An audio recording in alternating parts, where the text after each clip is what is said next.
भगवान महावीर स्वामी के श्री चरण में कोटि से वंदन। युग प्रदान आचार्य श्री महासमुद्र के श्री चरण में कोटि से वंदन। मुनिवृंद, उपस्थित धर्म प्रेमी भाई और बहनों, दैनिक प्रवचन के अंतर्गत आज का विषय है चार संज्ञाएं और उनके कारण। चार संज्ञाएं और उनके कारण।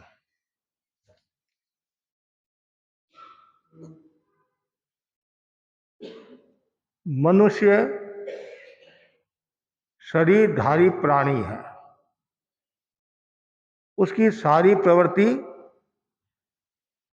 शरीर द्वारा संचालित है, शरीर से चलती है। शरीर एक बहुत बड़ा खजाना है, उसमें क्या क्या छिपा हुआ है ये जानना सामान्य आदमी के वश की बात नहीं है।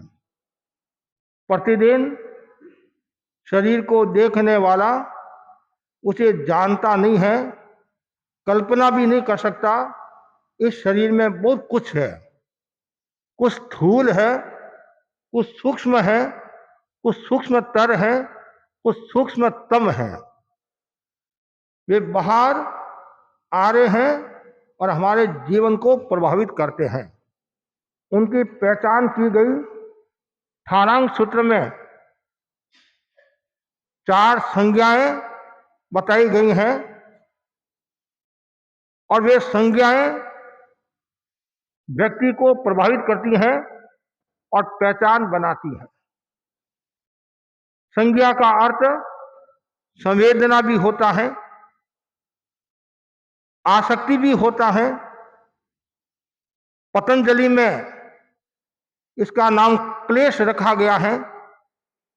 मनोविज्ञान में मौलिक वृत्तियां बताई गई हैं। कुल मिलाकर संसार में जितने भी प्राणी हैं सबके भीतर में संज्ञा है। ठाणांग सूत्र में संज्ञा के दो वर्गीकरण किए गए हैं। चौथे ठाणे में चार संज्ञा बताई गई हैं और 10वें ठाणे में 10 संज्ञा बताई गई हैं। तो आज हम चार संज्ञा के बारे में आपको बता रहे हैं। आहार संज्ञा, भय संज्ञा, मैथुन संज्ञा, परिग्रह संज्ञा। चार तो ये मूल, और 10 में भी ये चार है। फिर क्रोध, मान, माया, लोभ और लोभ और ओग, ये 10 संज्ञा है। उनमें पहली जो संज्ञा है वह है आहार संज्ञा। जितने भी संसारी प्राणी हैं जिनके शरीर है वह व्यक्ति आहार करता है। एक इंद्रिय जीव हो, 2 इंद्रिय वाले हो, 3 इंद्रिय वाले हो, 4 इंद्रिय वाले हो, 5 इंद्रिय वाले हो। ओजार, रोमार, कवलार आदि का प्रयोग किया जाता है।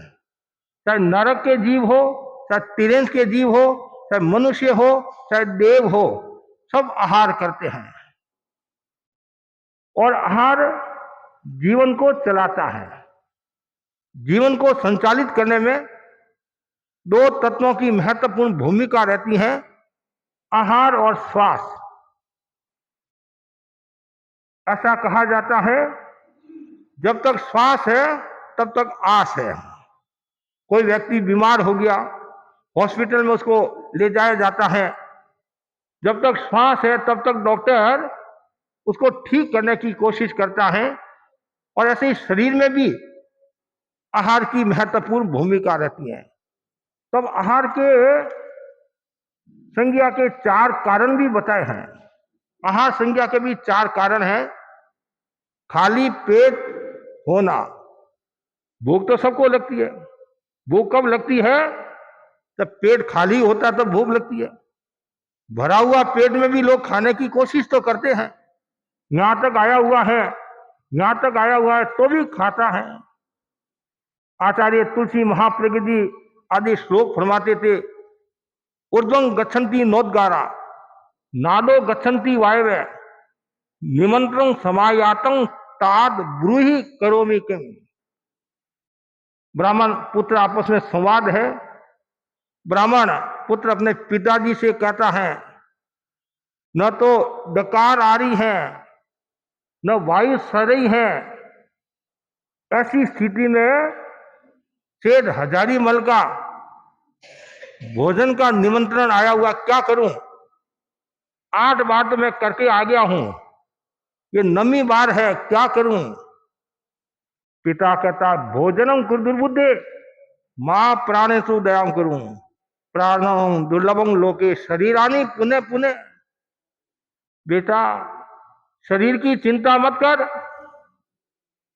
हाँ, तुम शरीर तो वापिस मिल जाएगा, लेकिन सेठ हजारीमल का भोजन मिलने वाला नहीं है, इसलिए तू जा, और कोई टेंशन की बात नहीं है, एक जाएगा तो एक पैदा कर लूंगा। अब बोलो, जो भोजन भट्ट होते हैं, दिन भर उनका चिंतन भी वही रहता है, खाओ खाओ खाओ।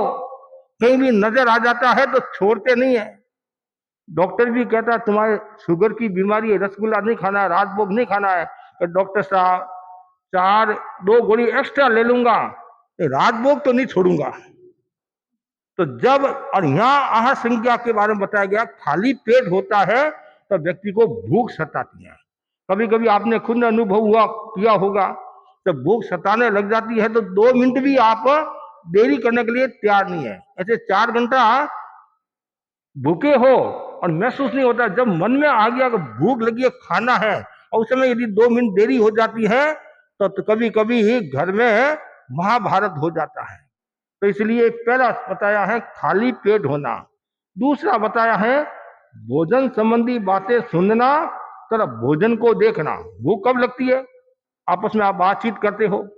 देख, आज मैं फंक्शन में गई थी, आज वहां मैंने पिज्जा, पास्ता, काजू की कतली, बादाम की कतली, राजभोग, दाल चावल, कचौरी, पापड़, आमरस, चावल, इतना खाया है। और भी बहुत था, खाने की इच्छा हो रही थी मेरी। और सामने वाले व्यक्ति ने सुना तो उसके मन में भी वो भावना की मैं ही खाऊं। और ऐसी भोजन संबंधी बातें करना और भोजन को देखना। कभी कभी ऐसा भी होता है, आपके तपस्या चल रही है, तो कोई सी अपवाद, सबके ऐसा नहीं होता है, तपस्या चल रही है या बिना तपस्या ही आपने भोजन को देखा, जबकि आपने भोजन कर लिया। आप भोजन करके उठ गए हैं, किसी के घर मेहमान के रूप में गए बातचीत करने के लिए, जैसे ही आप भोजन देखा और तत्काल आपका मन हो गया। कभी कभी ऐसा होता है, भोजन तो हमने कर लिया और कोई ऐसी चीज आती है तो खाने की इच्छा होती है। तो हमारे पुराने संत फरमाते थे, उनका कोटा अलग रहता है। जैसे एमएलए का, एमपी का कोटा रहता नहीं, वैसे ही पेट का कोटा अलग रहता है। आम रस आ गया, वो रस आ गया, उसका अलग है। और ऐसे कोई कह दे आपको एक चपाती खाना है तो भूख नहीं है, और जैसे आम रस देखा, आने दो, तो ये जगह कहाँ हुई, तो उसका अलग कोटा होता है। तो भोजन को देखकर और भोजन संबंधी बातें सुनकर और व्यक्ति को आहार संज्ञा सताने लग जाती, भूख सताने लग जाती है। तीसरा बताया है क्षुधा वेदनीय कर्म का उदय। 8 कर्म है, जाना बने कर्म आदि। क्षुधा, भूख वेदनीय कर्म का उदय होता है, तब आदमी को भूख सताती है, वो सताती है। कुछ लोगों को इतनी भूख सताती है, इतनी भूख सताती है, जिनकी हम कल्पना नहीं कर सकते हैं। तो ऐसा कहा जाता है, जिनको भूख ज्यादा सताती है, भूख ज्यादा लगती है, तो समझना चाहिए और तिर्यंस योनि से जीव आया। कहां से? तिर्यंस योनि से। ऐसे तो शुगर की जिनके बीमारी होती है, उनको भूख सताती है, वो एक अलग बिंदु है। सामान्यतया ऐसा कहा जाता है, जो तिर्यंस योनि से कोई जीव आया, उसको भूख ज्यादा सताती है। तीसरा बताया गया, चौथा, भोजन का सतत चिंतन करना। अब देखो कितनी, एक तो खाली पेट होना, एक भोजन की चर्चा, भोजन को देखना, और एक क्षुधा वेदनी कर्म का उदय। चौथा जो बिंदु बताया है, सतत चिंतन करना, चिंतन, और जितना ज्यादा चिंतन करोगे उतना ही आपको भूख सताएगी। तो ये आहार संज्ञा, संज्ञा का मतलब संवेदना, आसक्ति। कभी कभी आप कहते हैं महाराज इसकी बहुत खाने की इतनी आसक्ति है, कितने इसको मिल जाए तो भी इसका पेट नहीं भरता है। जैसे वो बताया जाता नहीं, मृगालोडा का नाम सुना होगा आपने। भगवान महावीर के शासन काल में वो गौतम स्वामी उसको देखने के लिए भी जाते हैं, तो जितना खाता कितने उसको खिलाओ, भसम भसम भसम, मतलब तो कुछ लोग ऐसे भी होते हैं, उनको कितना ही खिलाओ तो भी कहते मेरा पेट भरा नहीं, पेट भरा नहीं, पेट भरा नहीं। और कुछ ऐसे बार बार उसका चिंतन करते रहते, मैं भोजन करूं, भोजन करूं, भोजन करूं। भजन तो याद नहीं आता है, भोजन भोजन भोजन। ये आहार संज्ञा के 4 कारण है। आहार के बाद में भय संज्ञा। भय संज्ञा ये भी खतरनाक होती है। ये लोग भय, परलोक भय, अकस्मात भय, आदान भय, ऐसे अनेक 7 प्रकार के भय बताए हैं। कभी कभी क्या होता है, कोई चीज को देखकर भय सताने लग जाता है। कभी कभी आप बैठे हो, कोई लेना नहीं देना नहीं, तो भी आपके मन में भय का भाव, अब मेरा क्या होगा, क्या होगा, कहीं एक्सीडेंट ना हो जाए, ये छत नहीं गिर जाए, ऐसा नहीं हो जाए, ये नहीं हो जाए। कभी कोई लेना देना नहीं है, नहीं व्यक्ति को वो भय सताता रहता है। तो भय मौनीकरण की प्रकृतियां, जो 28 प्रकृतियां बताई ना, मौनीकरण की 28 प्रकृतियां कितनी है, दर्शन मोह चारित्र मोह की। और चारित्र मोह की जो 25 प्रकृतियां हैं, 16 और 9, तो 9 कषाय के 9 भेद है, उनमें एक भय भी है। भय नहीं, भय मतलब आदमी को भय सताता रहता है, इतना भय सताता रहता है जिसकी हम कल्पना नहीं कर सकते हैं। भय, जुगुप्सा, घृणा आदि ये सब, इसलिए भय भी। अब भय के भी 4 कारण बताए हैं। पहला जो कारण बताया है, भय संज्ञा 4 कारणों से उत्पन्न होती है। भय संज्ञा कैसे उत्पन्न होती है, 4 कारण। उनमें पहला कारण है बल की कमी। जब शरीर में बल कमजोर हो जाता है तो उसको डर लगता है, अब मैं कायर हो गया हूं, अब शूरवीर मेरे को नीचे गिराएगा, मेरे को मारेगा, पीटेगा। पहले मेरा कितना बल था, मैं मतलब हर व्यक्ति को ऐसे खाक में दबा देता था, खाक में दबा देता था। लेकिन अब एक छोटा बच्चा भी यदि मेरे को धक्का देता है, थोड़ा सा टच करता, मैं नीचे गिर जाता हूँ। तो ये बल की कमी होती है, तो उसको भय सताता है। ऐसे भी संसार में और भी अनेक प्रकार के बल बताए हैं, तो मनोबल, धन बल, भुजा बल आदि है। अब मनोबल कमजोर हो जाता है, धन बल कमजोर हो जाता है, और वैभव आदि कमजोर हो जाते हैं, तब आदमी को भय सताता है। एक मेरा समय था, मेरे पत्र तिरते थे, लोग मेरे को पूछते थे, मेरा सम्मान करते थे, और आज मेरे पास में कुछ है नहीं है। तो कभी कभी तो वो घर से बाहर भी नहीं निकलता है, बाहर भी नहीं निकलता है। और एक समय था वो खूब ठाट बाट के साथ रहता था। तो बल की कमजोरी होती है, शरीर बल आदि कमजोरी होती है, तब उसको भय संज्ञा सताती है। दूसरा बताया है, भय संबंधी बातें सुनना तथा भयानक दृश्य देखना। भय संबंधी बातें सुनना कि ऐसे वो, ये वो, ऐसा हुआ, ऐसा हुआ, उसने मेरे को ऐसा कहा, उसने मेरे को, और आपने भय के दृश्य देखे, और देखते ही आपके मन में भय। कभी हमारे पुराने साधु साध्वियां नारकी के चित्र दिखाते थे, नारकी के चित्र दिखाते थे, स्वर्ग नरक के चित्र दिखाते थे। देखो ऐसा करेगा तो ऐसा होगा, ऐसा करेगा तो ऐसा होगा। और घर में परिवार के सदस्य भी बार बार उनको ये ऐसे डराते थे, मतलब कि पाप से डरना, नहीं तो ऐसा हो जाएगा, तो यदि बहन को मारेगा तो तुम्हारा थोर, एक हरियाली होती है, वृक्ष है, तो थोर में ऐसे हाथ, तुम्हारा कांटा वाला हाथ हो जाएगा, और ऐसा हो जाएगा, ये हो जाएगा। एक तो भय वह होता है किसी व्यक्ति को बुराई से बचाने के लिए, और एक भय जानबूझकर होता है। हम दो बात होगी, एक तो भाई इसको सही रास्ते पर लाना है, कि इसलिए आप उसको डराते। कभी कभी ऐसा होता नहीं, जैसे माँ ने कहा बेटा मैं आज पियर जा रही हूँ, और पीछे से तुम क्या करना, रोजाना तुम्हारे को मैं एक लाडू देती हूँ, तो आज तुम खुद ही लाडू ले लेना। वो एक घड़ा है, तो घड़ा कौन सा, मतलब मुंह तो छोटा और पेट बड़ा। जैसे घी का घड़ा होता है ना, घी का पुराने समय घी डालते थे, तो मुंह तो उसका छोटा होता था, पेट बड़ा होता था। तो बेटा ध्यान रखना, एक ही लाडू लेना। यदि तुमने 2 लाडू लेने की कोशिश की नहीं, अंदर हाउ है, वो हाउ पकड़ लेगा। तो बार बार उसकी माँ है, उसको रोजाना हाउ है, हाउ है, हाउ है, हाउ है। अब माँ तो पियर चली गई, उसने सोचा आज तो मेरा ही राज है, आज तो 2 लाडू खाऊंगा, कौन हाउ है ना कौन पाऊ है। और जैसे ही उसने हाथ डाला अंदर, अब बच्चा था, इतना चिंतन तो था नहीं, इतना विवेक तो था नहीं, भाई एक एक करके 2 खा लूं। एक एक करके उसने 2 लाडू उठाया। मुंह तो छोटा था, मुंह छोटा तो 2 लाडू निकल नहीं सकते हैं, लेकिन वो अड़ गया लाडू, अड़ गया। तो उसने सोचा हो अंदर हाउ है, हाउ ने पकड़ लिया है। मेरी माँ ने जो बात बताई थी वो सही है। एक लाडू छोड़ा और एक लिया खाया, और उसमें यदि विवेक होता 2 क्या 4 ही खा लेता। तो ऐसे बच्चों को भय, कभी कभी देख अंदर मत जाना, अंदर बिल्ली है, चूहा है, वो है, ऐसा है। तो यहाँ जो कभी कभी भयानक दृश्य देखते हैं, भयानक दृश्य बताते हैं, उसे भी व्यक्ति को भय सताता है। कभी कभी आपने सपने में कोई भय की चीज देखी तो बार बार वो आपको सताता है। कोई ऐसा सपना आ गया या ऐसा कोई दृश्य देख लिया, घर में कोई ऐसी घटना घट गई या किसी को मारा पीटा, उसे आप भयभीत हो गए और अब क्या होगा, ये सब भय संज्ञा उत्पन्न होने के कारण है। तीसरा, जो भय वेदनी कर्म का उदय, जैसे क्षुधा वेदनी कर्म का उदय होता है, जैसे भय वेदनी कर्म का उदय होता है, तब आदमी को भय सताता है। चौथा बताया भय का सतत चिंतन करना, जैसे आहार का चिंतन करना, वैसे ही भय का चिंतन करना। बार बार चिंतन करेंगे तो क्या होगा, भय संज्ञा पैदा होगी। तो ये चार कारण, जैसे आहार संज्ञा के चार कारण, वैसे भय संज्ञा के चार कारण, ऐसे ही मिथुन संज्ञा के भी चार कारण है। मिथुन संज्ञा के, हाँ, तो मांस और रक्त की वृद्धि, जब शरीर में मांस ज्यादा हो जाता है, रक्त ज्यादा हो जाता है, तो मिथुन संज्ञा सताती है, वासना सताती है, भोग की भावना होती है, गलत काम करने की, दुराचार की ओर बढ़ने की भावना होती है। दूसरा है मिथुन संबंधी बातें सुनना।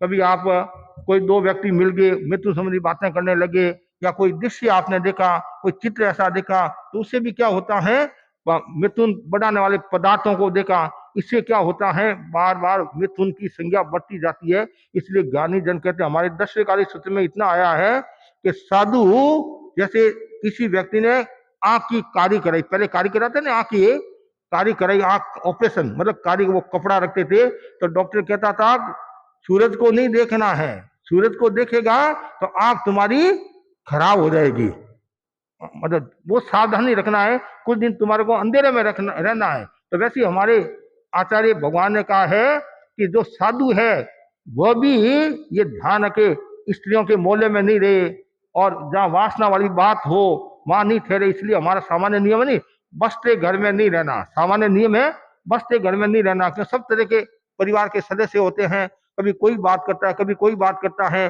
कोई ऐसी बात कर ली से साधु के नुकसान भी हो सकता है।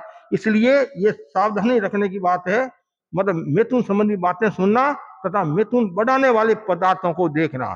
तीसरा बताया है मोह कर्म का उदय, जब व्यक्ति के मोह कर्म का उदय होता है तो वासना वो सताती है। कभी कभी आपने देखा होगा, कोई चीज, किसी व्यक्ति को देखा, औरत को देखा, भाई को देखा, बच्चे को देखा, इतना मोह जागृत हो जाता है, इतना मोह जागृत हो जाता है, और फिर वह गलत रास्ते चला जाता है। कभी कभी ऐसा सुनने में आता है, हम 80 वर्ष का आदमी है, 90 वर्ष का आदमी है, और वो 20 साल की लड़की के साथ शादी कर रहा है, 15 साल की लड़की के साथ शादी कर रहा है।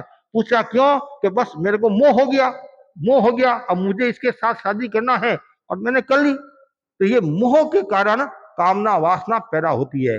चौथा जो बताया, मिथुन का सतत चिंतन करना, बार बार चिंतन करना, तो उसे भी वासना सताती है। ये मुख्य चार कारण हैं। इन चार कारणों से व्यक्ति के भीतर में आहार की संज्ञा पैदा होती है, भय की संज्ञा पैदा होती है, मिथुन की संज्ञा पैदा होती है, और उसके बाद में और भय, मिथुन, और चौथा परिग्रह, और सारा खेल परिग्रह है। आहार, भय, मिथुन को बढ़ाने में परिग्रह की भी महत्वपूर्ण भूमिका रहती है। ऐसा कहते नहीं, जैसे चार कषाय है, क्रोध, मान, माया, लोभ है, चार में सबसे खतरनाक कौन सा है, लोभ है। लोभ से क्रोध पैदा होता है, लोभ से अहंकार पैदा होता है, और लोभ से माया पैदा होती है। और लोभ, जैसे क्रोध तो एक गुण का नाश करता है, कोहो प्यूं पणासी, क्रोध प्रीति का नाश करता है, अहंकार विनय का नाश करता है, माया मित्रता का नाश करती है, और लोभ सब गुणों का नाश करता है। न तो क्षमा रहने देता है, न विनम्रता रहने देता है, न सरलता रहने देता है। इस लोभ के कारण बड़े बड़े परिवार भी बर्बाद हो गए, करोड़ों रुपया केस में चले जाते हैं। एक सुपारी का पेड़ है, एक खजूर का पेड़ है, एक अंगूठी है, छोटी सी बात को लेकर इतना घमासान हो जाता है, इतना विवाद हो जाता है, करोड़ों रुपए खर्च हो जाते हैं। लेकिन मैं मर जाऊं, भाई को तो नहीं दूंगा, मैं बर्बाद हो जाऊं कोई बात नहीं है, भाई को मैं नहीं दूंगा। तो ये क्यों होता है, जब भीतर में लोभ का भाव होता है, तो लोभ होगा तो वहां वैर भी बढ़ेगा। ऐसा कहा जाता है, जहां लोभ है वहां वैर भी बढ़ेगा। तो ये परिग्रह की जो संज्ञा है, ये भी बड़ी खतरनाक होती है। इसके भी चार कारण बताए। परिग्रह संज्ञा चार कारणों से उत्पन्न होती है। पहले परिग्रह क्या है, परिग्रह का मतलब क्या, मुच्छा परिगो वुत्तो, 10 सूत्र में बताया है। मूर्छा को परिग्रह कहा गया है, ममत्व को परिग्रह कहा गया है, ममता को परिग्रह कहा गया है। और ये परिग्रह, परिग्रह मतलब चारों ओर से ग्रहण करना, उसका नाम है परिग्रह। चारों ओर से ग्रहण करना, जिधर से मिले, इधर से मिला, इधर से मिला, इधर से मिला, चारों ओर हाथ पसारना, आने दो आने दो, तो वो है परिग्रह। मतलब उसमें मूर्छा रखना। धन होना बुरी बात नहीं है, धन होना बुरी बात नहीं है। आपने पुरुषार्थ किया, मेहनत की, आपके शुभ कर्म का उदय है, आपको धन प्राप्त हो गया, तो उसमें डूबे रहना। जैसे ममन सेठ की तरह, ममन सेठ उसमें डूबा हुआ रहता था, सागर सेठ उसमें डूबा हुआ रहता था, सोनार उसमें डूबा हुआ रहता था। तो वे सब मरकर कहाँ गए? जो परिग्रह संज्ञा में डूबा हुआ होता है वह जीव मरकर कहाँ जाता है? नरक में जाता है, नरक में जाता है। और जैसे भय संज्ञा वाला, वो भी नरक में। अब भय संज्ञा लगती है तो ऐसा समझना चाहिए वो नरक से आया है। जिस जीव को भय ज्यादा सताता है तो समझना चाहिए वो नरक से आया। भूख ज्यादा सताती है तो तिरंग से आया, वैसे भय जिनको ज्यादा सताता है वो नरक से आया, ऐसा कहा जाता है। अब यहाँ बताया गया है निर्लोभता न होना। परिग्रह संज्ञा बढ़ने का पहला कारण है निर्लोभता नहीं होना, मतलब संतोष नहीं होना। जब आदमी के भीतर में संतोष का भाव नहीं होता है तो वो परिग्रह के प्रति इतनी आसक्ति, इतनी आसक्ति, ज्ञानी जन कहते हैं लोभ के कोई थोब नहीं है। ऐसा कहा जाए लोभ के कोई थोब नहीं है। थोब का मतलब लोभ के कोई हाथ नहीं है, पैर नहीं है, कुछ नहीं है। और लोभ किसी को भी नहीं छोड़ता है। और दूसरी बात है, कहीं भी आपको मिल रहा है तो आधी रात को भी आप तैयार हो, 1 बजे भी आपको तैयार है कि वहां आपको 1 लाख की कमाई हो रही है, 5 लाख की कमाई हो रही है, तत्काल नींद में से उठकर दुकान खोल के बैठ जाओगे। क्यों? लोभ है। और कभी कभी उसमें फंस भी जाते हैं। कभी कभी लोगों की ऐसी योजना होती है उसको खत्म भी कर लेते हैं। हम वहां कच्छ, सौराष्ट्र की कच्छ की बात है, तो एक भाई को बोला आ जाओ झाड़ी में, तुम्हारा ये मतलब फैसला कर ले, जो पैसा का जो है हिसाब सब कर ले। और बेचारा वो सीधा था, इतना सीधा था, इतना सीधा था, चला गया वो। और वहां लोगों ने मिलकर उसको खत्म कर दिया, खत्म कर दिया, उसको खत्म कर दिया, उसको पता ही नहीं चला।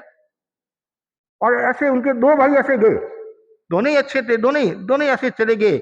एक को तो ऐसे मारा और दूसरे को भगवान ने मारा, मरा क्या हुआ, दोनों चले गए। वो कभी कभी ये धन को लेकर भी ऐसा होता है। और जिसके भीतर में ये लोभ की संज्ञा होती है तो उसमें तो बड़े बड़े भी साफ हो जाते हैं। और लोभ ऐसा है, हाँ हाँ कमाई होगी, कमाई होगी। कभी आप ब्याज पर देते ना, ब्याज पर 100 के पीछे 2 रुपया, 3 रुपया, 4 रुपया, 5 रुपया, और आप देखते अरे हाँ कमाऊ है, मतलब कमाई हो रही है, कमाई हो रही है। और फिर 1 लाख दिया, 5 लाख दिया, 10 लाख दिया, और फिर चौथी बार में वो हाथ ऊंचा करके चला जाता है। और ऐसे व्यापार में भी होता है। और कोई ग्राहक आया 1 लाख का और माल, अरे वाह 1 लाख में कमाई हो रही है, फिर 5 लाख का, 10 लाख का, 2-4 बार तो पैसा दे दिया, फिर चौथी पांचवी बार में कहता ठीक है 10 लाख अभी आप ले लो, 10 लाख बाद में दे देंगे। फिर 10 लाख देता है, 50 लाख दे दो, और ऐसे करके 1-2 करोड़ का हो जाता है। फिर चला जाता, हाथ ऊंचे कर लेता है और कुछ भी नहीं कर सकते। क्यों? लोभ के कारण। ये लोभ के कारण, लोभ के कारण, इसलिए जहाँ लोभ संज्ञा होती है वहां फिर समस्या हो जाती है। निर्लोभता होना, जिसके भीतर में संतोष नहीं है तो समझना चाहिए उसके भीतर में लोभ की संज्ञा है। दूसरा बताया है परिग्रह की बातें सुनना और धन आदि के को देखना। परिग्रह की बातें सुनना, जैसे कोई बड़ा आदमी है, बिल गेट्स है या अदानी है, चाहे अंबानी है, चाहे और भी है, प्रेमचंद, कोई भी हो, तो उसके बारे में बार बार सुनते हैं, इसके पास इतना धन है, इसके पास इतना धन है, इसके पास इतना धन है। तो बार बार आपके मन में भी वो भावना, और कोई चीज देखते आप किसी के घर पर, कोई साड़ी देखी, कोई बर्तन देखा, कोई वो देखा, अरे मेरे घर में भी होना, मेरे घर में भी होना, तो बार बार वो भावना, परिग्रह की जो भावना होती है वो परिग्रह संज्ञा सताती है। तो और धन आदि को देखना, किसी के का धन देखा, आपने सोना चांदी देखा, जमीन जायदाद देखा, तो आपके भीतर में भी काश मेरे पास में ये हो, मेरे पास ये हो, मेरे पास ये हो। लेकिन किसी को धर्म को देखा, वो मन में नहीं आता आपके कि ये रोजाना 5 समाई करा है, 10 समाई करा, मैं भी 5-10 समाई करूं। ऐसे तो विरले जीव मिलेंगे, कोई भव्य आत्मा मिलेगी, ज्यादातर महाराज धर्म जान तो बुढ़ापा में कर लेंगे। अभी तो वो सामने दिख रहा है, एक नया टेंडर बोलते हैं ना आपकी भाषा में, नया टेंडर आने वाला है। एक भाई बोला हमारा देवी 1000 करोड़ का, 500 करोड़ का टेंडर ऐसे, अब अभी तो उसमें लगे हुए हैं, उसमें लगे हुए हैं, टेंडर मिल जाए तो थोड़ी कमाई हो जाए। अरे धर्म का टेंडर मिल रहा है आपको कि महाराज वो तो बुढ़ापा में खेलेंगे, बुढ़ापा में अभी तो ये कर ले, परिवार बड़ा परिवार है, उनकी भी रक्षा करनी होती है। लेकिन यहाँ बताए परिग्रह की बातें सुनना और धन आदि को देखना। तीसरी जो बात बताई बहुत महत्वपूर्ण बात है, लोभ वेदनीय कर्म का उदय। जैसे क्षुधा वेदनीय कर्म का उदय, भय वेदनीय कर्म का उदय, जैसे लोभ वेदनीय कर्म का उदय होता है। जिनके लोभ का उदय होता है तो उसको बार बार वो लोभ सताता रहता है, सताता रहता है, सताता है। कभी कभी तो इसके कारण व्यक्ति संत सत्या से दूर हो जाता है, समाज से दूर हो जाता है, परिवार से दूर हो जाता है। उसको एक ही दिखता है, धन धन। और फिर ऊपर से और क्या कहना, महाराज धन के बिना कोई पूछता नहीं है। और बात भी आपकी दृष्टि से, आज भी सुबह मुझे एक भाई ने कहा महाराज फंक्शन आदि करना है तो पैसा के बिना तो वो होता नहीं है, इसलिए हमारे को सब तरह के कार्यकर्ता चाहिए, सब तरह के कार्यकर्ता चाहिए, इसलिए वो भी चाहिए। ठीक है, धन की भी आवश्यकता रहती है, लेकिन बड़े संत मोहनलाल जी आमिर फरमाते थे, दौलत से मत कर नफरत, दौलत दिल देगी, और मगर डूब गया उसमें उठा महफिल देगी। उसमें यदि तुम डूब गया तो तुम्हारा बेड़ा गर्क हो जाएगा। ठीक है, धन है, धन नाशवान है, क्षणिक है, आज है कल नहीं, हाथ का मैल है। इसलिए कहानी, जटे कटे भी नजर पसारा पैसेरी है पो, जटे कटे भी नजर पसारा पैसे वाले रे दुनिया में रेवे ऊंची मोत, पैसा ठन ठना ठन ठन बाजे रे, बाजे रे। कहीं भी जाओ पैसा पैसा पैसा, पैसा मारो परमेश्वर। ऐसा भी कहा नहीं, पैसा परमेश्वर है, और पैसा है तो महाराज स्वर्ग में भी सुख है, और पैसा नहीं है तो व्यक्ति को नरक में दुख भोगना पड़ता है। ऐसे ऐसे लोग भी सच बोल देते हैं, लेकिन इसका नरक और स्वर्ग का कोई संबंध नहीं है। संबंध तो वृत्तियों के साथ जुड़ा हुआ है। किसी के पास में खूब धन है फिर भी वो नरक में नहीं जाता है, किसी के पास में थोड़ा धन है वो भी नरक में चला जाता है। ये तो आसक्ति मूर्छा उसमें डूबा हुआ रहता है। इसलिए यहाँ बताया गया है, लोभ वेदनी कर्म का उदय होता है तब व्यक्ति को परिग्रह संज्ञा सताती है। चौथा, परिग्रह का सतत चिंतन करना। ये चार बातें हैं, इनके कारण व्यक्ति के भीतर में ये संज्ञाएं पैदा होती है। और साथ में क्रोध मान माया लोभ, ये भी संज्ञा है, ये भी संज्ञा है। क्रोध की भी संज्ञा है, मान की भी संज्ञा है, माया की भी संज्ञा है, लोभ की, और लोभ और ओग की भी समस्या है, ये संज्ञा है। ये 10 प्रकार की संज्ञा, 4 प्रकार की संज्ञा, और ये संज्ञा प्राय सब जीवों में होती है, सब जीवों में संज्ञा होती है।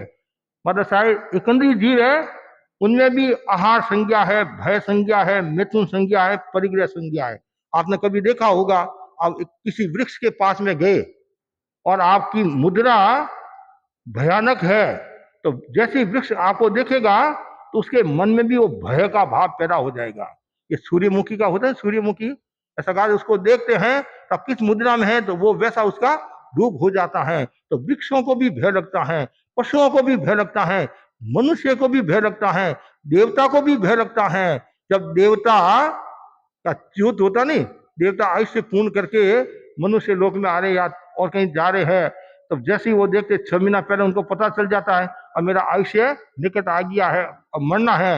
अब वहां तो वो सुख भोगा हुआ है, अब मैं सुख को छोड़कर अब जा रहा हूं, अब क्या होगा क्या होगा क्या होगा। लेकिन तीर्थंकर भगवान होते हैं, तीर्थंकर भगवान होने वाले होते हैं, उनको ये दुख नहीं सताता, क्यों, वो तो जानते हैं आगे में सुख ही सुख कर्म क्षय करना है। तो कहने का मतलब जो ज्यादा विलासी होता है तो फिर उसको ज्यादा भय भी सताता है, तो कोई भी प्रवृत्ति नहीं मिलती है, कोई भी काम नहीं होता है। तो बस मैं इतना ही आपको कहना चाहता हूँ, आपके भीतर में जो संज्ञा है उस संज्ञा को कम करने की कोशिश करो।